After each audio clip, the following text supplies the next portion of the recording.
तो सबसे पहले तो आप सभी को नमस्कार और सभी को राम राम। आज व्हीकल मेंटेनेंस नोट्स को लेके आज हमारा ये पहला सेशन यहाँ पर मैं लेने जा रहा हूँ, तो इसमें सभी का हार्दिक स्वागत है। साथियों एक ही चीज़ है, अगर सेशन अच्छा लगे तो इसको लाइक करना है, कमेंट में भी बताना है और अपने दोस्तों के पास में भेजना भी है। इस जो सेशन की पीडीएफ है आपको टेलीग्राम चैनल पे मिल जाएगी या व्हाट्सएप ग्रुप में भी मिल जाएगी, दोनों का लिंक वीडियो के डिस्क्रिप्शन में है। शानदार प्रश्न लेके आया हूं, जितने भी प्रश्न टायर से संबंधित आपके एग्जाम में पूछे जाते हैं वो सारे के सारे मैं यहां आपके सामने लेके आया हूं। तो एक बार इस क्लास को अंत तक आप जरूर देखें। व्हीकल मेंटेनेंस नोट्स और टायर के नोट्स हैं। ज़्यादा हम जानकारी यहां पर सीधी क्लास में चलते हैं। टायर से पूछे जाने वाले सवाल और जवाब। गाड़ी में टायर का क्या काम होता है? तो झटकों को सहन करता है, यानी कि कुशन क्रिया प्रदान करता है, दूसरी भाषा में मैकेनिकल भाषा में। लचीला आधार प्रदान करता है, घर्षण प्रदान करता है, ब्रेकिंग में सहायता करता है। टायर न हो तो घर्षण नहीं होगा, गाड़ी चलेगी नहीं और आवाज़ करेगी। लचीला आधान प्रदान करना, क्योंकि टायर अगर लोहे का होगा तो कठोर होगा। झटकों को भी सहन करेगा, यानी एक प्रकार के सस्पेंशन के टाइप में भी टायर काम करता है। ठीक है, तो यहाँ पर हम देखते हैं ट्यूबलेस टायर है वो थोड़े से कठोर होते हैं, इसलिए उनमें झटके ज़्यादा लगते हैं। तो आपका जो सस्पेंशन सिस्टम होता है उसका काम है वो टायर भी करते हैं। प्रश्न संख्या 2 आपके सामने आया है। टायर फटने का क्या क्या कारण होते हैं? लोड अगर अधिक है, अधिक गर्म हो गया टायर, अधिक हवा प्रेशर है, कम हवा प्रेशर है, पुराने टायर का यूज किया जा रहा है, टायर की खराब गुणवत्ता है, अधिक स्पीड है। अधिक स्पीड भी लिख लो भाई, हाई स्पीड मैंने लिखा नहीं, माफ़ी चाहूँगा। अधिक स्पीड में गाड़ी चलाने से, क्योंकि हर गाड़ी के एक टायर स्पीड की रेटिंग होती है, तो यहाँ पर जैसे कि STUV, तो ये जो रेटिंग होती है इस रेटिंग के अकॉर्डिंग अगर आपकी गाड़ी 140 किलोमीटर प्रति घंटे की रफ्तार से चलने वाला टायर है, आप 160 चलाओगे तो टायर फट सकता है। प्रश्न संख्या 3 आपके सामने है। टायर में हवा कितनी होनी चाहिए? LMV पैसेंजर जो कार होती है उसमें आपकी 32 से 35 होनी चाहिए PSI में, यानी कि पौंड पर square inch. LMV T passenger है 36 से 41 होनी चाहिए। LMV मालवाहक है 50 से 70 होनी चाहिए। MMV है इसमें 60 से 70 होनी चाहिए। और यहाँ पर HMV पैसेंजर आ जाती है तो यहाँ पर 90 से 100 के आसपास होती है भाई, 90 से 100। HMV मालवाहक आ गया तो यहाँ पर 100 से 120 होती है, 100 से 120। अब इसे तो जैसे कि ट्रेलर होता है और होता तो और भारी ज़्यादा जो वाहन होते हैं, यहाँ पर मैं केवल ट्रक की बात कर रहा हूँ जिसमें ट्रॉली नहीं होती। ट्रॉली की बात कर रहा हूं, मतलब जो अलग से जुड़ती है ना, जैसे कि ट्रेलर है। अब ट्रेलर का जो है अलग होगा अभी मामला, ट्रेलर का मामला अलग ही होगा, इससे ट्रेलर से आपसे कोई मतलब नहीं है ना। यहां पर प्रश्न संख्या 4 पे चलते हैं। रिम के बाहरी कड़े पर एक पत्ती छोटी सी लगी होती है, वो क्या होती है? तो ये रिम वेट होता है। आपकी जो रिम है, इस रिम का जो कड़ा होता है बाहरला, यहाँ पे छोटा सा एक ऐसा लगा होता है, बेल्ड किया हुआ होता है, बेल्डिंग से टच यहाँ पे लगा होता है। हम सोचते हैं ऐसे ही लगाया होगा या रिम टूट गई होगी, ऐसा नहीं है। ये व्हील वेट होता है या रिम वेट होता है, टायर का संतुलन बनाए रखने के लिए होता है। व्हील अलाइनमेंट जब चेक किया जाता है, जब व्हील का अलाइनमेंट सही नहीं होता है, व्हील में वेट की आवश्यकता होती है तो ये जोड़ा जाता है। ठीक है, तो आपसे पूछे कि ये क्या है तो आप बता देना, व्हील अलाइनमेंट सही करने के लिए वेट जोड़ा गया है। टायर में प्लाई रेटिंग क्या होती है? ये अधिक प्लाई होगी तो टायर मजबूती को दर्शाता है, टायर की गुणवत्ता को दर्शाता है। अधिक प्लाई का मतलब है उसमें लेयर ज़्यादा है, रबड़ की, टायर की जो धागे होते हैं उनकी। ठीक है, तो ये टायर की गुणवत्ता और टायर की मजबूती को दर्शाता है। रेडियल टायर का क्या मतलब होता है?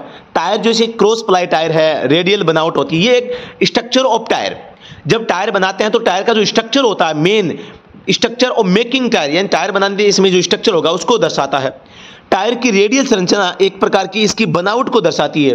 विशेषता क्या है? उच्च गुणवत्ता, सहज होता है, अधिक कुशन, लचीले होते हैं, मजबूत होते हैं, हाई स्पीड में भी बेहतर उपयोग और अधिक गाड़ी माइलेज वो देती है। इस टाइप से सर्दी गर्मी का भी प्रभाव कम पड़ता है, तो ये चीज़ आपको ध्यान देना, ये भी आप नोट कर लेना, सर्दी गर्मी वाला। टायर मार्किंग 10-25 R16 PR14 ये अलग लिखा होता है। ठीक है, तो यहाँ पर 10-25 जो होता है टायर की चौड़ाई को दर्शाता है और ये हमेशा इंच में होती है। R हमेशा रेडियल टायर को दर्शाता है, 16 हमेशा डायमीटर को दर्शाता है। ये रिम का व्यास होता है बाहरी और बीड से 20 टायर का अंदर का। टायर का पूछे तो अंदर का होता है, रिम का पूछे तो बाहरी होता है। दोनों चीज़ें आप याद रखना। मैं बिना समय गंवाए यहाँ पर आपको सटासट प्रश्न करवाऊंगा।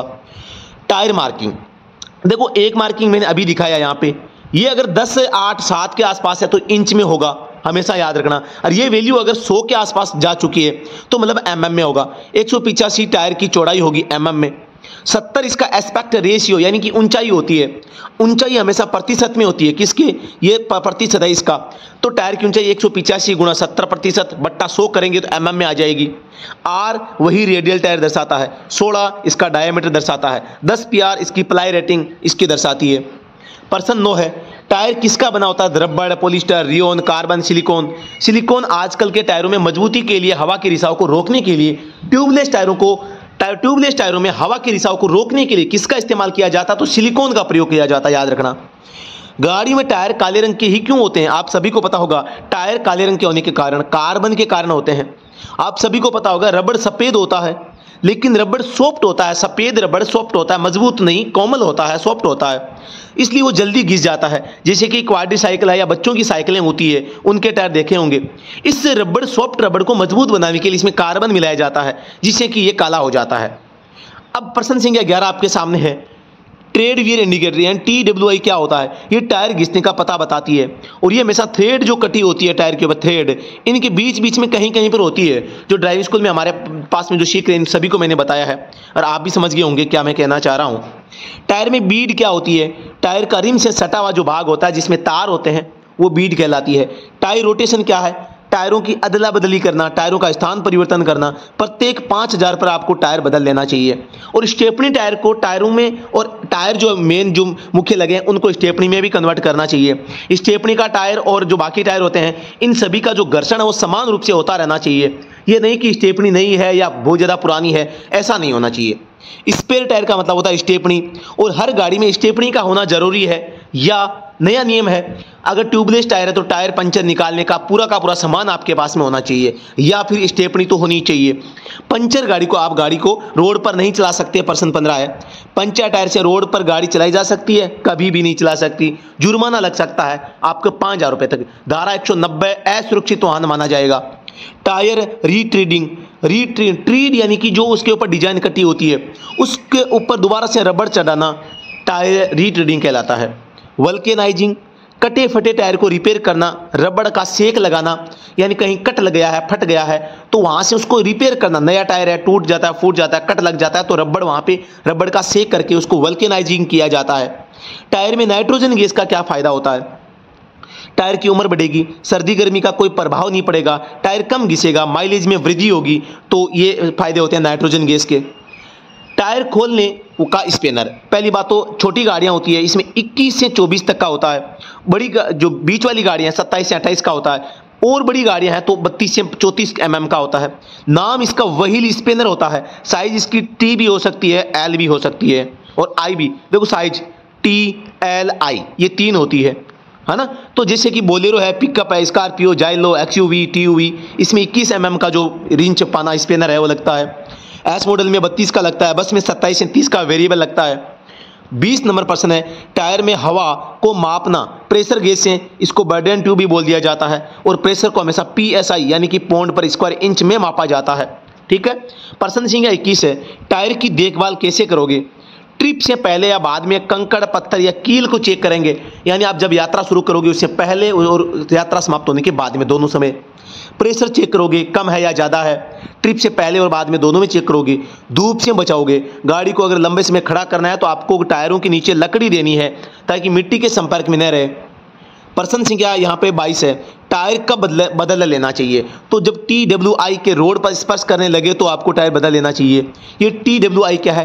ट्रेड वियर इंडिकेटर, जो कि टायर के ऊपर थ्रेड के बीच में कटी होती है, तो आपको ध्यान देना है। ये अगर संकेत करे या रोड के ऊपर स्पर्श करने लगे तो आपको टायर को बदल लेना चाहिए। तो ये कुछ सवाल मैंने आपको यहाँ पर बताए, 22 सवाल मैंने टायर के संबंध में आपको बताए हैं। तो 22 के 22 आप याद कर लेना। ये PDF चाहिए तो आपको टेलीग्राम और व्हाट्सएप ग्रुप से जुड़ना पड़ेगा, तो इससे जुड़ जाना तो आपको ये मिल जाएगा। तो दोस्तों अभी के लिए इतना ही, फिर से मिलते हैं नेक्स्ट वीडियो में। तब तक के लिए धन्यवाद। वीडियो अगर पसंद आया तो इसे लाइक शेयर अपने दोस्तों के पास में जरूर भेजें। धन्यवाद।